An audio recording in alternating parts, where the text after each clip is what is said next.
Hello, students. Let's discuss IELTS listening practice test. Section 1. You'll hear a woman complaining about an item she has bought.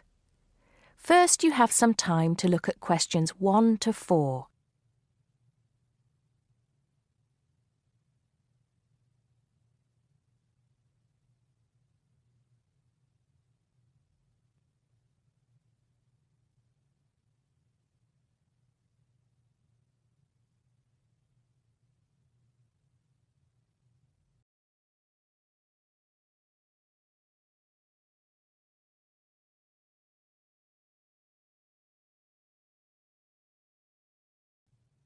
Now we shall begin. You should answer the questions as you listen because you will not hear the recording a second time. Listen carefully and answer questions 1 to 4. Smart Electricals, Mike speaking. How may I help you today? Good morning. I'm calling to complain about an item I recently purchased from your company. I'm not happy with it. Oh, I'm really sorry to hear that. I'll take you through the company's complaints procedure.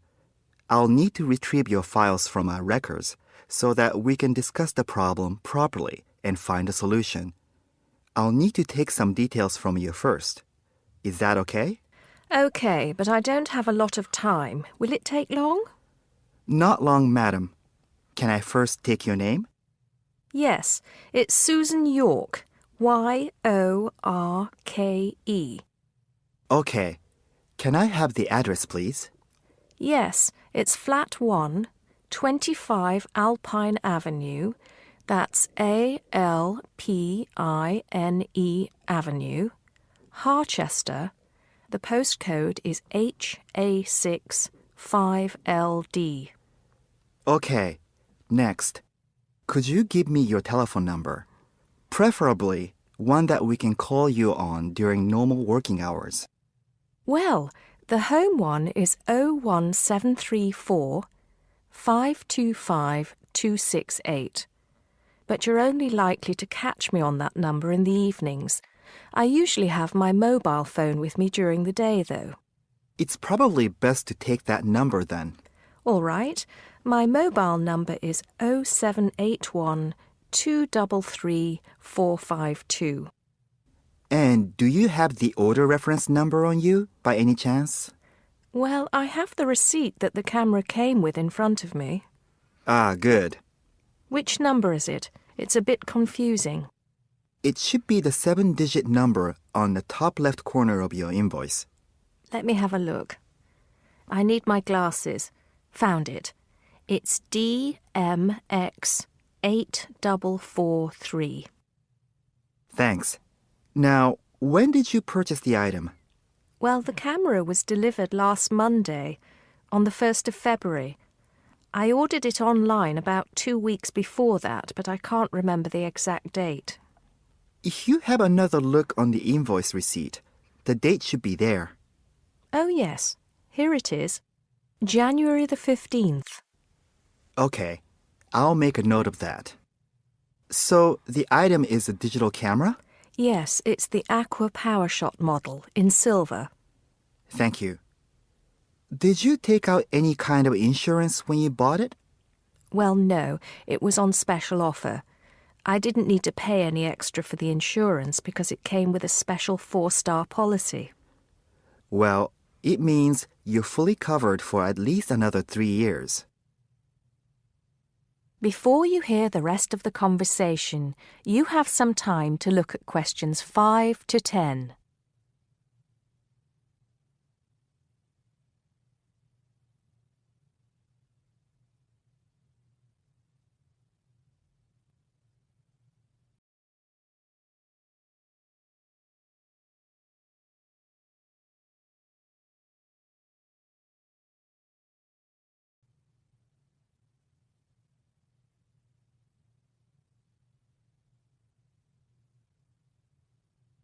Now listen and answer questions 5 to 10. Right. What is the problem? Yes, the first thing is that it came with one memory card in the box when there were supposed to be 2.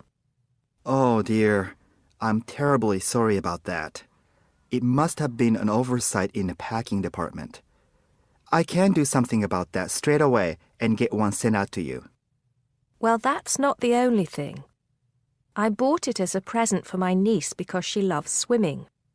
It said on the website that it was waterproof, but when she took it on holiday and tried to use it underwater, it got ruined because water got into the lens.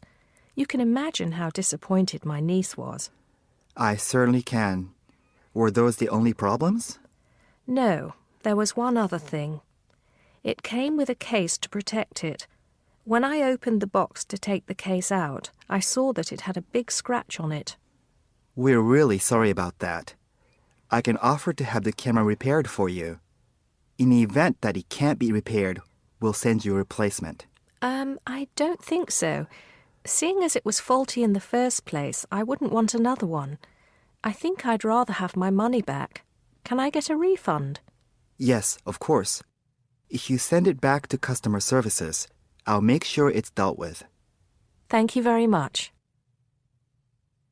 That is the end of section 1. You now have half a minute to check your answers.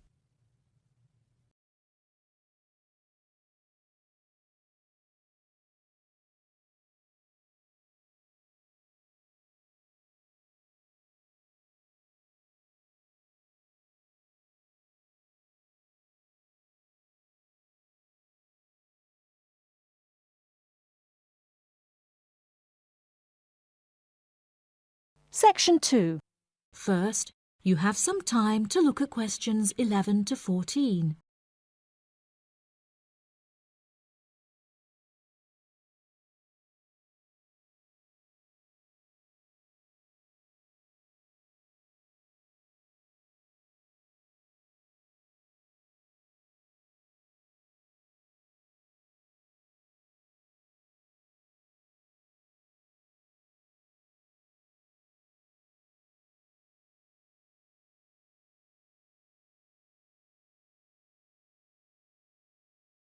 Now listen carefully and answer questions 11 to 14. Hello, I'm interested in buying a DVD player. Can you help me, as I don't know very much about them? Of course. We sell quite a range. Actually, we're doing a customer survey at the moment, so I wonder if I could fill in this form about you, and that will actually help me to advise you on the best DVD player for you. Oh, okay. First of all, your occupation. Student. Okay.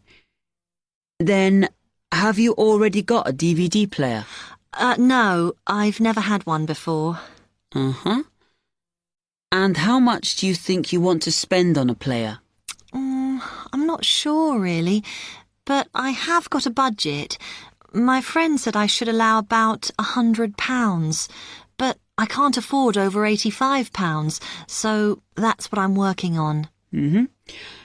And do you watch DVDs very often? Depends what you mean by often. I don't know what the norm is. Is it about 2 a week? I suppose I watch 3 a month. That's enough for me. Yes. What sort of films do you like watching then? Action movies? Not really. Oh. My boyfriend always insists we watch science fiction movies, but I prefer thrillers.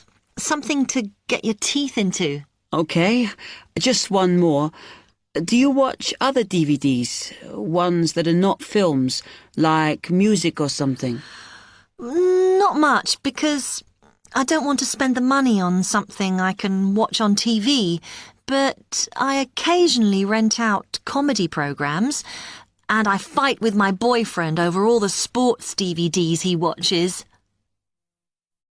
Before you hear the rest of the programme, you have some time to look at questions 15 to 20.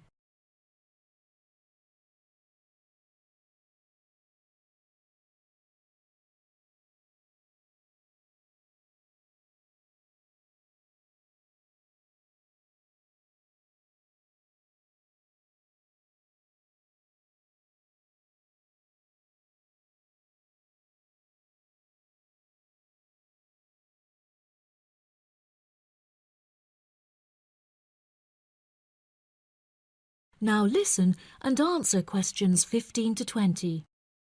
OK, let me explain a bit to you about the DVD players that are in your price range. First, there's the DB30, which has only got basic features, but it is a bargain at £69. Now, all the DVDs come with an after-sales service that starts when the guarantee runs out. As it's so cheap, the DB30 comes with a limited after-sales service, as it only includes parts. You would have to pay for most of the repair. Seems okay. Then, a slight grade up from that is the XL643. This comes with an additional feature in that it has an extra button allowing you to record. That's quite useful. Oh, yes. That would mean spending less on DVDs to watch. Yes, so you'd make the extra money back on it that it costs. Let me see how much it is. Yes, that one's actually reduced at the moment from £79 to £71.99. Oh. I think it's worth the extra myself. And is that the same level of after-sales service as the other one? Well, you get a bit more for your money because what we're offering is a discount on labour. So you don't pay the full price if you have to call an engineer out. I see. Then the last one is this Tri-X24. It's a very good player, and you can use it to listen to your CDs as well as watch DVDs. It looks nice, but I bet it's expensive. No, it's not top of the range. Let's see.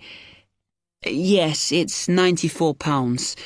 But what you have to remember is that that includes insurance, so you don't have to pay extra for that. And it comes with a guarantee that's valid for 3 years, as opposed to the usual one. What do you think? Maybe.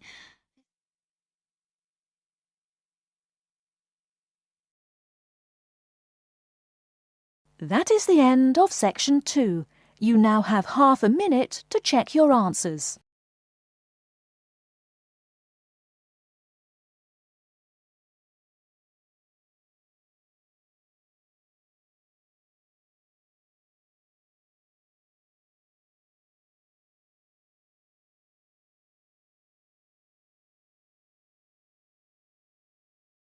Section 3.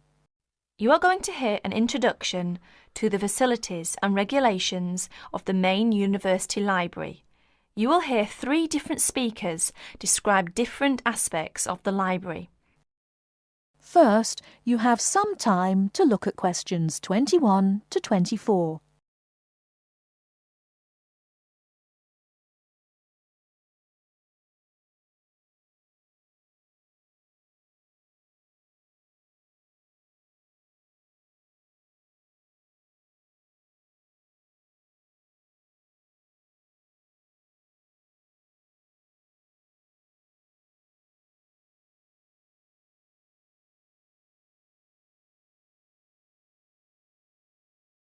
Now, listen carefully and answer questions 21 to 24.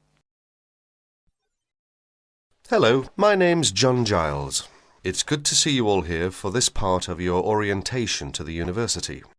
Libraries can be complicated and frightening places for new students, and my job's to make you feel welcome, show you how you can find your way around, and introduce you to people who can give you further information and advice about using the library.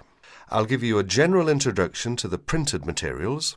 Then Susie, who you will meet in a few minutes, will talk about our multimedia services. And finally, Jonathan Freeland, our head librarian, will outline the rules and regulations you must observe as library users.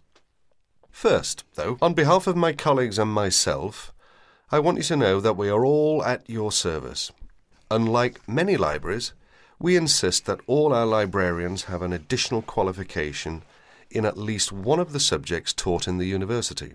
You will find librarians who are specialists in science, social sciences and humanities. Most of our staff are also currently doing research and thus up to date with the periodical and internet literature as well as the books. The second advantage we enjoy here is that all our books and periodicals are available from this building. Some of them have to be ordered from our underground stores, known as the stacks, but you don't have to visit more than one building to find the materials you need. This is because we are purpose-built. Now, how do you find your way around? As you no doubt saw in the entrance hall, there is a plan of the library showing you where the books and periodicals can be found for any particular subject. We keep the books and periodicals for each subject on the same floor, so for instance, environmental sciences are colour-coded green and are housed on the ground floor towards the front. Geography is colour-coded brown and can be found on the ground floor towards the back of the building. Each room is organised on the same plan. Reference books, which cannot be taken out of the library, are found at the far end of each room, near the librarian's desk, or station as we call it. Next to them, on the right, are periodicals for the last 2 years. The rest of the shelves contain general books on the subject. These can be borrowed. Lastly, the domestic arrangements. Seating. Before you hear the rest of the talk, you have some time to look at questions 25 to 30.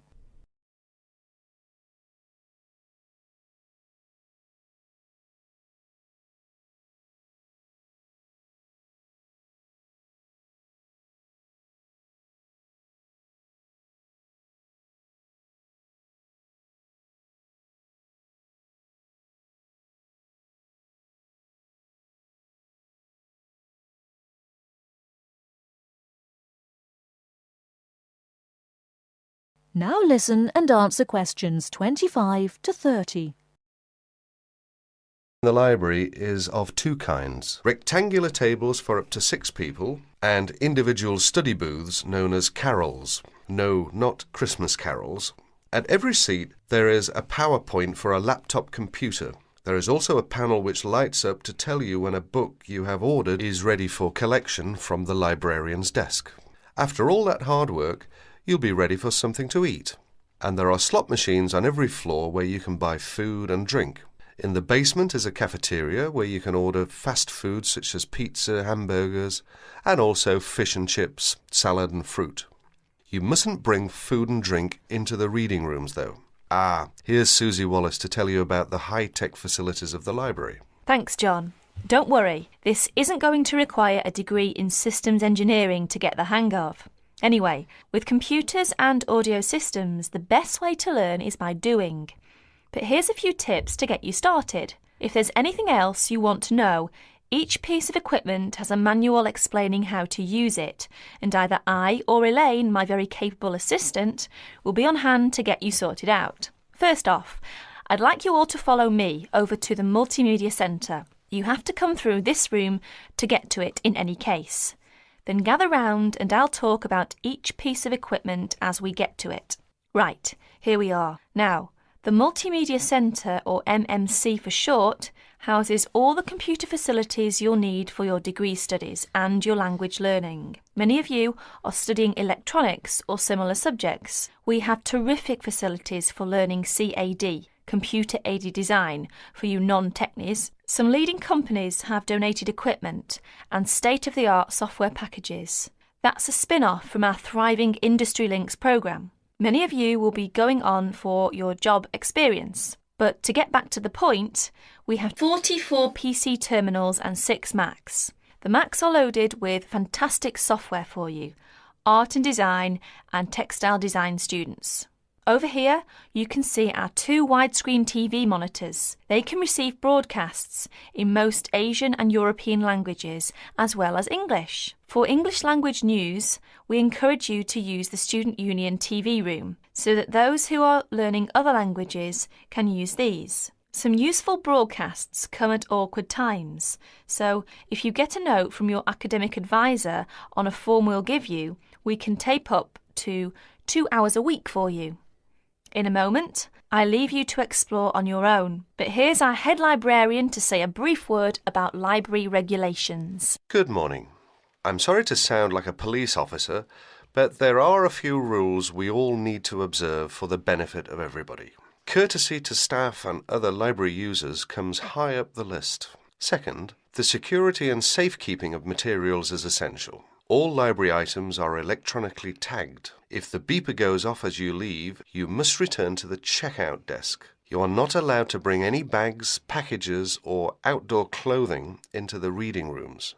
You must leave them in the lockers outside in the corridor. You must take reasonable care of library materials while they are in your possession and return them within 2 weeks of borrowing them. Failure to return them on time without a good reason will result in a fine. When you register to join the library, you will get a copy of the full rules and you must sign this to say that you obey them. That is the end of section 3. You now have half a minute to check your answers.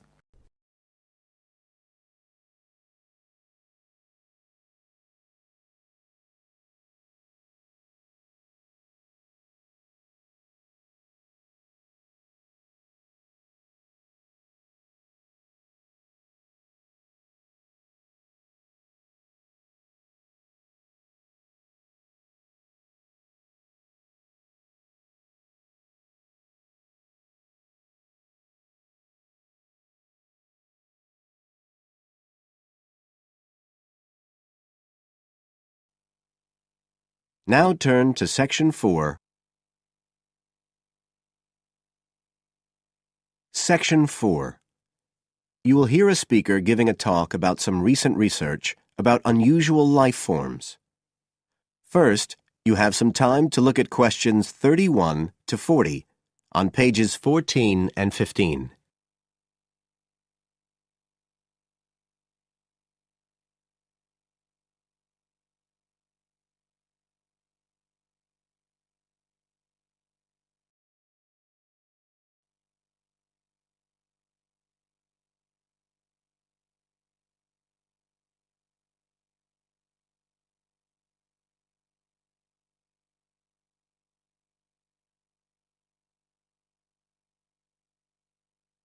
Now listen carefully and answer questions 31 to 40. Hello, everybody, and welcome to the 6th of our ecology evening classes. Nice to see you all again. As you know from the programme, today I want to talk to you about some research that is pushing back the frontiers of the whole field of ecology. And this research is being carried out in the remoter regions of our planet, places where the environment is harsh and, until recently, it was thought that the conditions couldn't sustain life of any kind. But life forms are being found, and these have been grouped into what is now known as extremophiles. That is, organisms that can survive in the most extreme environments. And these discoveries may be setting a huge challenge for the scientists of the future, as you'll see in a minute. Now, the particular research I want to tell you about was carried out in Antarctica, one of the coldest and driest places on Earth. But a multinational team of researchers from the US, Canada, and New Zealand recently discovered colonies of microbes in the soil there where no one thought it was possible. Interestingly enough, some of the colonies were identified as a type of fungus called Bouveria bassiana, a fungus that lives on insects. But where are the insects in these utterly empty regions of Antarctica? The researchers concluded that this was clear evidence that these colonies were certainly not new arrivals. They might have been there for centuries, or even millennia. Possibly even since the last ice age. Can you imagine their excitement? Now, some types of microbes had previously been found living just a few millimetres under the surface of rocks, porous Antarctic rocks. But this was the first time that living colonies had been found surviving, relatively deeply in the soil itself, several centimetres down, in fact.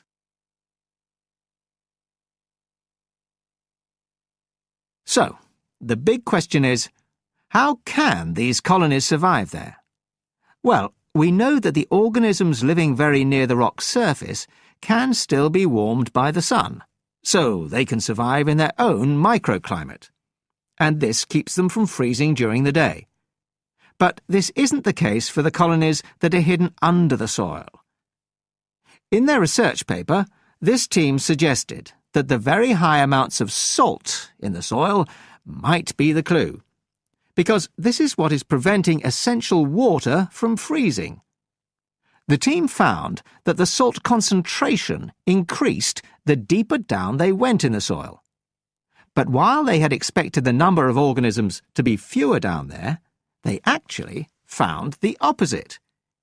In soil that had as much as 3,000 parts of salt per million, relatively high numbers of microbes were present, which seems incredible.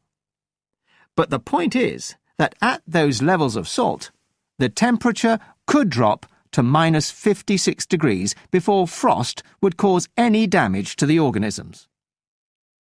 This relationship between microbes and salt, at temperatures way below the normal freezing point of water, is a really significant breakthrough.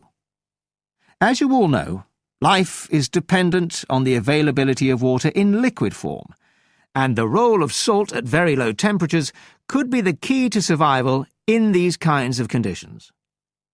Now, the process at work here is called supercooling, and that's usually written as one word, but it isn't really understood as yet, so there's a lot more for researchers to work on. However, the fact that this process occurs naturally in Antarctica may suggest that it might occur in other places with similar conditions, including on our neighbouring planet, Mars. So, you can start to see the wider implications of this kind of research. In short, it appears to support the growing belief that extraterrestrial life might be able to survive the dry, cold conditions on other planets after all. Not only does this research produce evidence that life is possible there, it's also informing scientists of the locations where it might be found. So all of this might have great significance for future unmanned space missions. One specialist on Mars confirms the importance of the interaction. That is the end of